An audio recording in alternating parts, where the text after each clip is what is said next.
Golpes de opinión. Son las 8:21 de la mañana y nos acompaña a esta hora en nuestra sala Zoom la superintendente de transporte Aida Lucy Ospina Arias, y vamos a hablar con ella algunos minutos sobre la orden administrativa de inmediato cumplimiento que la Supertransporte impartió a la empresa Velotaz del Tolima. Muy buenos días, doctora Aida Lucy Ospina, superintendente de transporte. Gracias por acompañarnos en Ecos del Conveima. Muy buenos días, Edwin, y muy buenos días para todos quienes hoy nos escuchan por este medio. Sí, doctora Aida Lucy, quiero preguntarle inicialmente de manera sucinta cuáles fueron esas órdenes que impartió la Supertransporte al gerente y al Consejo de Administración de Velotaz y por qué se impartieron. Bueno, en primer lugar voy a explicar por qué, y es fundamentalmente dando cumplimiento a unas sentencias que ha emitido el tribunal, donde ha reconocido que se dan las condiciones de ineficacia de dos asambleas que se hicieron. Una asamblea en el año 2016 y que terminó con un acta que es el acta número 78, y otra asamblea que se llevó a cabo en el año 2017 y que terminó con un acta que es el acta número 81. Cuando el tribunal, por las acciones judiciales que interpusieron algunas personas, decide o declara que operan los presupuestos de ineficacia de esa asamblea, entonces nosotros como superintendencia entramos a emitir una orden en la que decimos a la empresa y a los que estaban en su momento como representantes legales para el momento en que se lleva a cabo esa asamblea y que es la que pierde efectos jurídicos, los llamamos a que se haga primero un inventario de todo lo que ha sucedido desde esa época en adelante para poder medir y poder evaluar cuáles son cada una de las actuaciones que se ven afectadas por la decisión del tribunal y para poder plantear acciones que permitan salir adelante frente a esas situaciones jurídicas que genera esa decisión del tribunal. Por otro lado, ordenamos también que como quiera que esa asamblea quedó sin efectos jurídicos, entonces que se haga una nueva asamblea con quienes antes de que se fuera declarada como ineficaz, tenían o les asistía algún derecho o consideran que les asistía algún derecho para asistir a dicha asamblea. Porque es que el meollo del asunto, el eje central de la discusión frente a las actas, tiene mucho que ver con quienes fueron reconocidos y habilitados para asistir a la asamblea y quienes no fueron autorizados para asistir a la asamblea. Y eso fue lo que desencadenó que luego reconociera el tribunal que se dieron unos presupuestos que contempla la ley, el Código de Comercio, para que se declaren ineficaces. Señora superintendente, si operó la prescripción de la acción administrativa en términos del artículo 235 de la ley 222 de 1995 respecto de decisiones tomadas hace más de 5 años, ¿por qué la Supertransporte no ha aplicado esta disposición en este caso? Bueno, el tema de la prescripción hace referencia a la pérdida de la competencia para generar alguna acción. Y en cuanto a la ineficacia de los actos, la Corte ha sido clara en señalar que allí no opera la figura de la prescripción. Entendiendo y aplicando esa interpretación que ha dado la Corte, es que la superintendencia estimó y consideró que tenía la competencia para entrar a proceder frente a esa decisión del tribunal, tratando de velar porque al interior de la entidad se adopten los correctivos que tengan que adoptarse para corregir esas situaciones jurídicas. Y ojo que no utilizo la palabra subsanar, porque la Corte también ha dicho en reiteradas ocasiones que cuando opera la ineficacia del acto, pues como quiere decir que el acto ni siquiera nació a la vida jurídica, por lo tanto no podemos hablar de subsanar algo que ni siquiera nació a la vida jurídica. De ahí que nosotros concluyéramos que estas decisiones del tribunal llevan a que al interior de la entidad se haga una reflexión sobre toda esa situación jurídica que se genera por todo este tipo de faltas.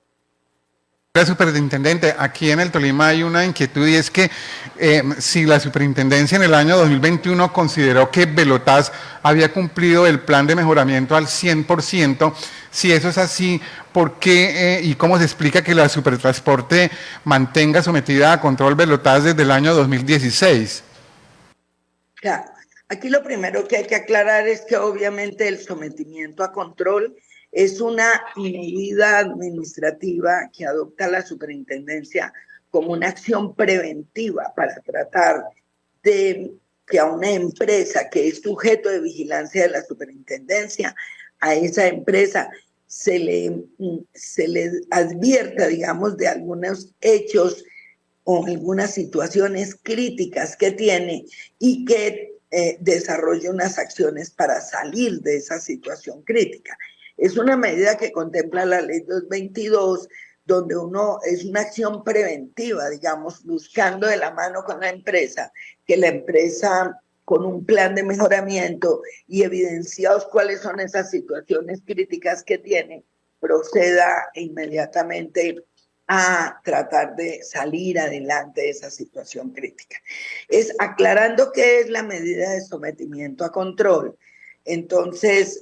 entro a explicar muy rápidamente qué es lo que ha pasado con Velotax. Velotax es una empresa que en administraciones, y valga la pena aclararlo, yo llevo un año en la superintendencia, desde el año 2022, en septiembre, entré a esta administración, a administrar esta entidad. Llevo apenas un año largo. Yo llego y encuentro a Velotax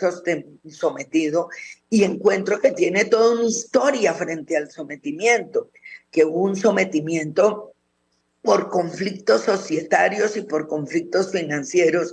que llevaron a que la autoridad del momento, en el año 2012, ordenara el sometimiento. Después, en el año 2016, vuelven y lo someten, pero ya no con un término definido, sino con un término indefinido. ¿Por qué? Porque obviamente persisten muchas de las condiciones que llevaron a que se diera el sometimiento. Y en el 2016, obviamente, cuando hacen o emite la superintendencia que está en este momento al frente de la entidad, esa orden administrativa o emite esa decisión administrativa de mantener o de continuar con el sometimiento a control y ya en forma definitiva, allí obedeció a que persistían muchas cosas que no se habían podido superar. Entonces, en gracia y discusión, cuando dicen, digamos, las personas que argumentan que en un momento dado la superintendencia manifestó en algunos de los oficios que ya el plan de mejoramiento que ellos habían presentado y que fue aprobado en una de esas actas a las cuales hoy el tribunal le está diciendo que no tiene eficacia jurídica, nos está diciendo a nosotros también que eso que aprobó la superintendencia tampoco tiene eficacia jurídica. Esa es parte del análisis jurídico que nuestros expertos están haciendo y que seguramente los expertos de la empresa están haciendo para mirar cuál es y por eso hablamos de una situación crítica jurídica que tenemos que entrar a resolver. Pero quiero precisarle que si bien puede ser cierto que muchos de los aspectos que ellos plantearon en sus planes de mejoramiento, desde el punto de vista financiero y para superar situaciones financieras, se pudieron haber dado y cumplido, y así hay escritos como ellos lo manifiestan, donde la superintendencia en algún momento reconoce que algunas de esas situaciones críticas fueron superadas. Lo único cierto es que cuando uno analiza el histórico de todo el expediente, encuentra que las situaciones societarias, los conflictos y las dificultades societarias donde tenemos gente que fue asociada de Velotas, que hoy reclama y persiste en una reclamación y que son quienes han demandado y que tuvieron estos fallos, persisten en señalar que ha habido una vulneración de los derechos de ellos como societarios por decisiones que se han tomado en asambleas como esas. Entonces, o por aprobaciones de los estatutos y modificaciones a los estatutos que se dieron en distintas actas o en distintas asambleas y que se ven reflejados en distintas actas y que son las que han llevado a que hoy tengamos que decir que lamentablemente esas condiciones y situaciones de conflicto societario no se han superado y por eso la respuesta es que la superintendencia no ha levantado la medida de sometimiento a control. Cuando yo llegué a la superintendencia, atendí la administración que hacía una petición expresa de que se le levantara la medida. Y cuando revisamos todo el histórico, si bien encontramos algunos aspectos superados, los problemas, los conflictos societarios persisten totalmente. Ahora bien, ¿nacen desde cuándo? ¿Cuál es todo ese histórico y cuáles son las consecuencias? Eso es todo lo que tenemos que evaluar, estudiar, que en este momento las órdenes administrativas que hemos emitido buscan es eso, es tocar este problema de fondo, evaluar todas estas conductas o todas estas actuaciones, poder mirar cuál es el impacto o el efecto que pudo producir el fallo del tribunal y mirar cuál es la acción jurídica que se debe adelantar para que obviamente, y como lo he reiterado en todas partes, podamos salvaguardar la empresa y el servicio de transporte que se está prestando a través de la empresa. Señora Superintendente, quisiera preguntarle cuál es realmente la situación administrativa, financiera y jurídica de Velotas, y se lo pregunto porque después de que la Superintendencia anunció estas medidas, tuvimos aquí en la sala de Econoticias a directivos de la empresa Velotas y ellos dicen que la situación de Velotas es boyante y que el caos administrativo ya es cosa del pasado. Quisiera saber cuál es realmente entonces la situación administrativa y financiera jurídica de Velotas.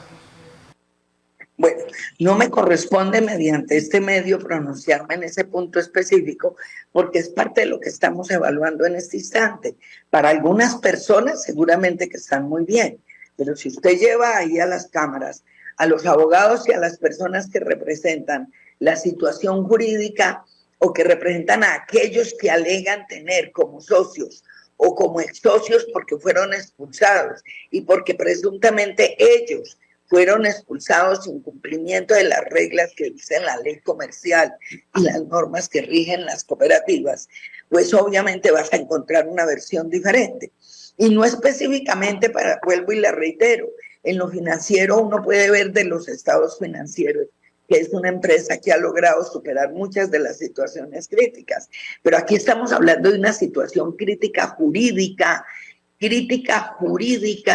y administrativa como una consecuencia lógica de esa consecuencia jurídica que genera el hecho de que dos actas, que son el acta del año 2016 y el acta del 2017, actas 78 y 81 de la Asamblea, que le da marco jurídico a una cantidad de acciones que se hicieron, hoy el Tribunal Superior en Segunda Instancia ha señalado claramente que son ineficaces jurídicamente. Y vuelvo e insisto, la ineficacia significa, a la luz de la ley, que nunca existió ese acto jurídico porque no tiene eficacia jurídica. Eso trae unas consecuencias y trae unas consecuencias hacia adelante, hacia todas las decisiones que se tomaron de ahí en adelante, soportados en lo que se hizo y se llevó a cabo en esas asambleas. Por eso es que les digo que hoy la discusión no es que les estemos diciendo que se mantienen en una situación financiera crítica. Hablamos de que esta decisión jurídica a la cual tenemos que darle cumplimiento, la empresa tiene que acatar ese fallo y el acatar el fallo significa No decir que no ha pasado nada, es hacer el análisis serio y jurídico sobre todas las actuaciones que sobrevinieron y sobre esas actuaciones que sobrevinieron, ¿cuál es el efecto jurídico? ¿Cuántas de las actuaciones que sobrevinieron se van a ver también afectadas con una ineficacia jurídica? ¿Cuántas no tienen que ver con lo que se aprobó en esas actas y no tienen ineficacia jurídica y no les aplica? Digamos que hacia allá es donde tenemos que trabajar, donde tiene que trabajar el equipo jurídico y los directivos y donde tenemos que trabajar nosotros como superintendencia y donde tenemos que ser absolutamente transparentes y amplios, dándole a conocer a todos los que puedan tener algún interés, porque esta no puede ser una discusión que siga cerrada entre quienes hoy tienen el mando y creen que ellos son los únicos que pueden opinar. El efecto es que les están diciendo que muchas personas que fueron excluidas en su momento de unas asambleas, que no se les reconoció que estaban habilitados para participar en la asamblea,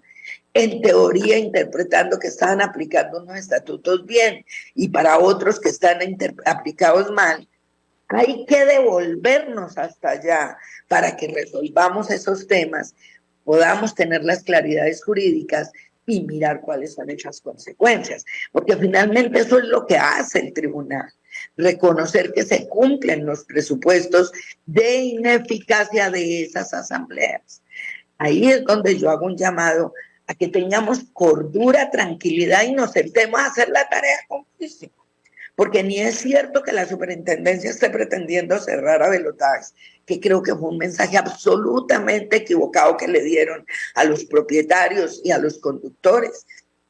Quien lee la resolución en los considerandos se da cuenta que nos soportamos en decisiones y en lineamientos que ha dado el tribunal, pero más que el tribunal, la Corte en diferentes fallos, y donde, por ejemplo, hablamos siempre, y habla la Corte siempre, de que en todo caso, frente a una realidad de estas, siempre hay que tener en cuenta los derechos de aquellos terceros de buena fe.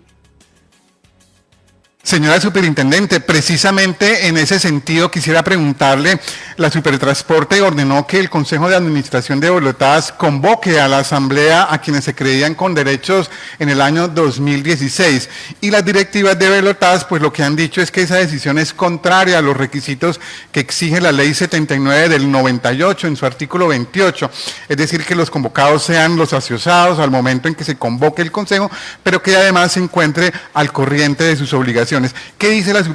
Supertransporte frente a este cuestionamiento, doctora? A ver, yo no me voy a abrir en este canal a dar este debate, porque este es un debate que hay que darse en el marco de este proceso de esta actuación administrativa. Y mis pronunciamientos en un momento dado frente a lo que manifiestan ellos, lo que podamos pensar nosotros, pueden entenderse como un posible prevaricato. Por lo tanto, yo tengo el deber de esperar y escuchar toda la argumentación y tengo el deber de dar los tiempos que señalamos en la orden administrativa antes de hablar o tomar alguna decisión de fondo frente a los temas. Entonces, pues obviamente lo único que... Ok, perfecto, entiendo, señora Superintendencia. Entonces, quisiera preguntarle sobre las conclusiones de la audiencia pública que se celebró el jueves de la semana anterior. La audiencia pública, como lo dije desde el principio, tenía un fin informativo, explicar. Informativo, ¿por qué? Porque una de las grandes quejas que tenemos, no solamente nosotros como superintendencia, por parte de algunos de los sectores que están en medio de este debate jurídico, es que ellos no han tenido ni la información oportuna de lo que ha sucedido, ni la claridad. Y no la han tenido ni de parte de la empresa, según las afirmaciones de ellos, ni de parte de la superintendencia. Entonces, un poco, y esto se hizo de la mano con la presidencia, con el DAPRE y con la oficina de transparencia, donde dijimos, es necesario hacer una difusión amplia. La norma no me obliga a hacer audiencias públicas o informando sobre una orden administrativa, El Código Contencioso Administrativo habla de la notificación al directamente relacionado y de comunicar a los que puedan estar interesados por las vías de la publicación. Nuestra resolución que contiene la orden fue publicada en la página para efectos de que se surtiera la comunicación de esta decisión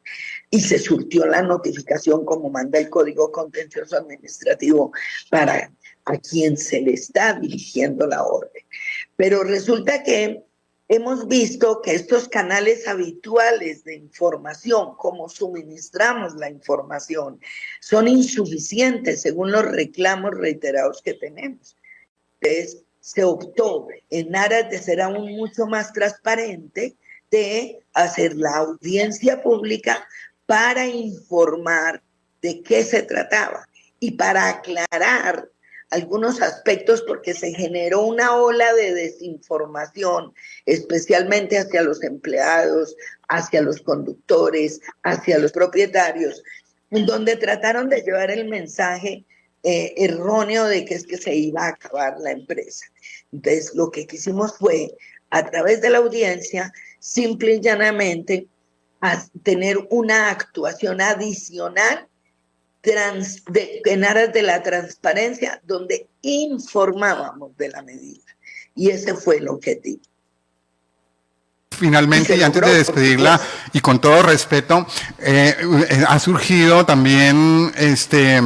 digamos, comentarios y quisiera, esa es la pregunta, si usted nos puede asegurar que detrás del sometimiento a control indefinido, pues no se ocultan intereses políticos o de expropiación, como así lo han tratado de insinuar las directivas de Velotas. Pues a ver, intereses ocultos políticos, pues no tengo ni idea, porque máximo que sean intereses ocultos políticos de ellos, ¿no? Porque yo no conozco ningún interés político oculto de nadie. Pues no tengo cómo contestarte esa pregunta, porque no entendería de dónde va a salir un interés político de alguien. Hasta el momento y en el tiempo que llevo aquí sentada en la administración, en ningún momento he conocido de nadie ningún interés oculto político. Ni bueno ni malo, ni para quedarse ni para quitarlo, pues, o sea, creo que ahí es hacer, perdónenme lo básica para hablar, pero creo que eso es hacer un arroz con mango, eso es hacer un revuelto que no tiene nada que ver, y puede ser es un oportunismo atrevido, porque no estén de acuerdo con decisiones que se toman. Pero lo segundo, hablar de la palabra expropiación es todavía peor. Pues porque es que si uno hace un análisis jurídico de la expropiación como expropiación y como la contempla la ley, pues entre otras estaríamos hablando de que el Estado se apropie de una empresa, que en este caso por ningún lado se está viendo que haya esa intención. O sea, si uno analiza jurídicamente lo que significa la palabra expropiación y cuándo la ley lo permite y por qué lo permite, pues están salidos totalmente de la lógica en que estamos nosotros hoy. Ahora, que haya una molestia porque sienten que un tribunal le reconoció a un sector de los que eran afiliados y que generaron todo un debate jurídico sobre alguna legitimidad de las actuaciones hechas, que se sientan molestos, pues lo entiendo perfectamente. Pero para eso hay unas herramientas jurídicas, hay unos debidos procesos. Ellos no llevan un año desde que yo llegué a la superintendencia en este problema. El sometimiento a control indefinido no fue una decisión de la que les está hablando. Yo llevo un año y medio voy a cumplir. Ellos llevan sometidos a control desde el 2012,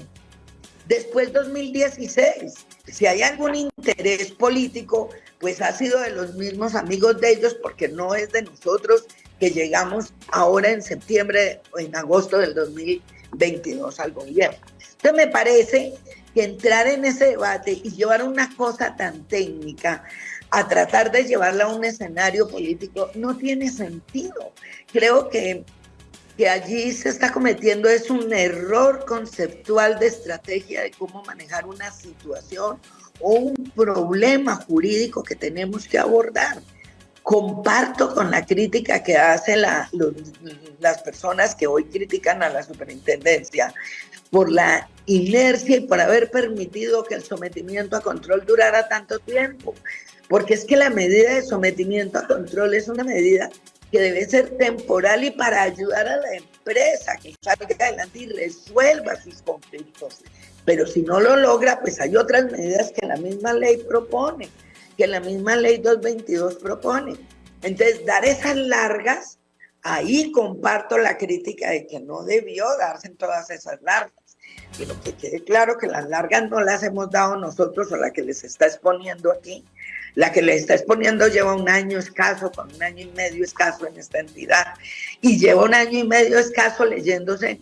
y estudiando con expertos un expediente que lleva más de 10 años, más de 15 años, creo, desde el 2012, más de 10 años. Entonces, no, creo que es distorsionar el debate, es distorsionar la discusión jurídica, es evadir, enfrentar la realidad de lo que tenemos que enfrentar, que realmente lo que tenemos que enfrentar es, sentémonos a revisar cuál es esa situación jurídica en la que nos ponen estos fallos del tribunal, evaluemos cuáles son las consecuencias y analicemos jurídicamente qué es lo que hay que hacer. Eso es la invitación que estoy haciendo. Pues doctora Aida Lucy Ospina Arias, superintendente de transporte, muchísimas gracias por acompañarnos y concedernos estos minutos para explicar una controversia aquí en el departamento del Tolima como la que tiene que ver con la situación de la empresa Velotas. Muchísimas gracias, superintendente. A ustedes con mucho gusto y que tengan un muy buen día todos. Son las 8:47 de la mañana y hasta aquí Golpes de Opinión. Golpes de opinión más allá de la noticia. Ecos del Conveima y Ecos